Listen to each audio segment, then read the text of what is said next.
Hi guys, I'm Orina Gatifula. I'm a healer, I'm a psychic, I'm a multidimensional being. Today the topic is Dark Night of the Soul. Everyone talks about it. I remember I'm German, I'm half Sri Lankan. I can see and read energies and I can remove implants and blockages within one session.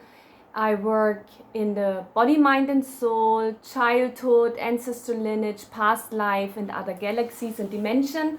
I also do speak the light language and I work mostly with star seeds or very high evolved beings, releasing and healing trauma. So when I heard the first time Dark Night of the Soul, I was like, what? I mean, it says it already, Dark Night of the Soul. It's like something very dark and I think people fear it. And then someone asked the other day, hey, what's actually the meaning Dark Night of the Soul? And then someone said, oh, it's suffering and it's for many, many years and it's all darkness. And I was like, oh my God. You know, guys, just because it's someone's perception to have the Dark Night of the Soul for many years, it doesn't mean that's how it is.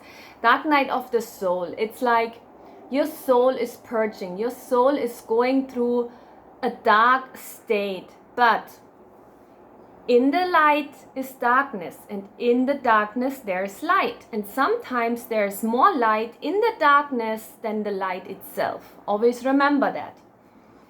So when your soul goes through the dark night, or your counterpart or soulmate or friends and family members, it's like ascension symptoms. You have maybe headache. You might feel you have depression and you want to sleep and you're really tired and your body hurts. But more than that, do you remember when they say before the light, there's the dawn? It's like the darkest and then the light comes. So what it means, the dark night of the soul, means you're going through. Okay, there's one part I really want to explain for star seeds and incarnated beings here on earth, like earth keepers, crystal gatekeepers and starseed shaman. So when we incarnate from a different planet, say Venus, Sirius, Arcturus, Orion, Lyra, Andromeda, we are very high vibrational beings.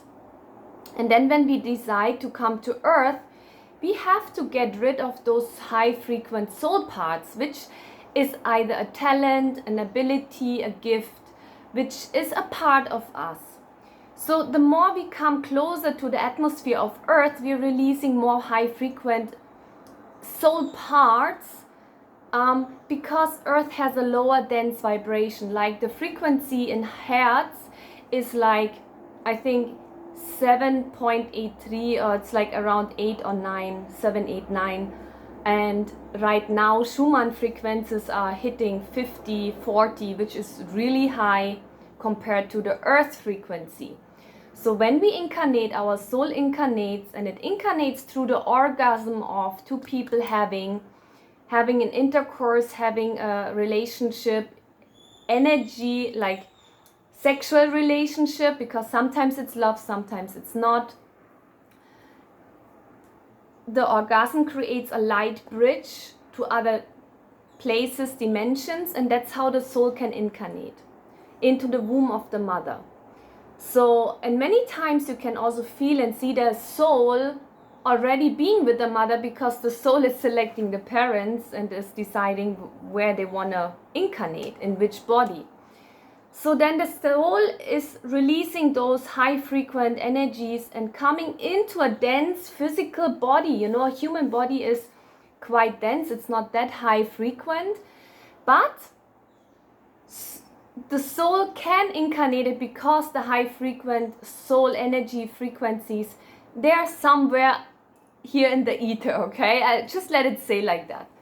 So when the baby is born and then you grow up, and of course we have major shifts on earth, the frequencies are rising. We had 2112, 2020, now the energies are even increasing more, and then we have certain soul missions to learn, and we go through dark stages. And that means Because when we are born, we're learning patterns and beliefs from school, from society, from our parents.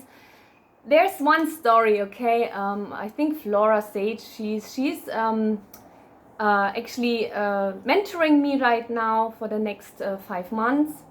So because everyone should have a mentor, and everyone should have, like, I believe that I'm my own guru. I believe that I'm my own, I decide what I want in life. But it's good to have someone who's more neutral if I'm stuck in a situation like dark night of the soul, that I don't see the light, that I don't know where to go.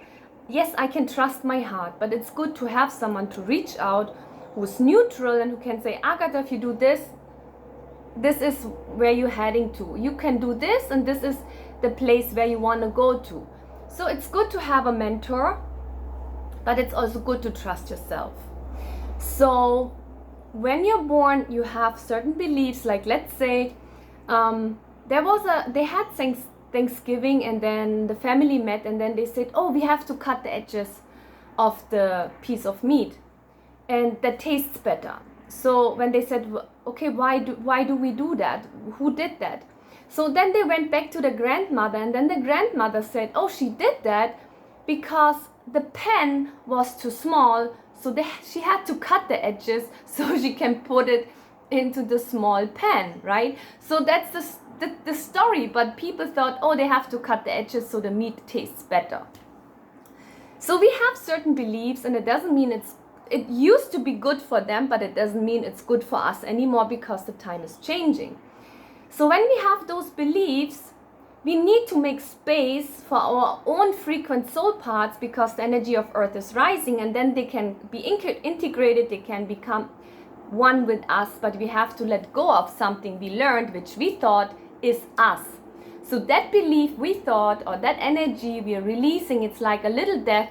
Orgasm in French means petit something, and that means the little death. And even if a woman has a child, it's a little death, but also men have that energetically. So that means dark night of the soul is you're having a little death. A part of you is going to die, it's going to be released, which is not yours by nature, which is not your true natural self, okay? So connecting with Mother Earth and connecting with Father Heaven, that's your true nature. Like, if you go into a family and you see sometimes many family members fighting, they do that because that's how they get energy from each other. But you can learn, like a Taurus, we are a living battery. We are like an electromagnetic field. We can connect with Earth, nature, air, and create our own unlimited energy resource, okay? So the more you bring back your high frequency soul parts, the more you are alive, the more you embrace your unique gifts, but you have to let go of the frequencies, memories, beliefs, trauma, pain, which is not yours, which is maybe from your ancestors, which you have experienced in your childhood. So the dark night of the soul is something which can be one day, it can be a week, it can be a couple of weeks, it can be a few months. And it's just a state that you rest, you let go, but at the same time, when you let go, it's like a reset. It's like everything might be blank and you have difficulties memorizing something, or you keep forgetting things. It doesn't matter, just rest, don't worry about it. Even your psychic abilities might be on pause. It's okay, we all need to sleep, we all need to rest, even our body. And then when the whole, like the high frequent energies come back in, that's when you are like a phoenix from the ashes. You embrace your new energies. So don't fear the dark night of the soul. It's something to realize, to be aware, and to be conscious about who you are, what's going on in the world, to live your truth, and to be truthful to yourself and others. Bye.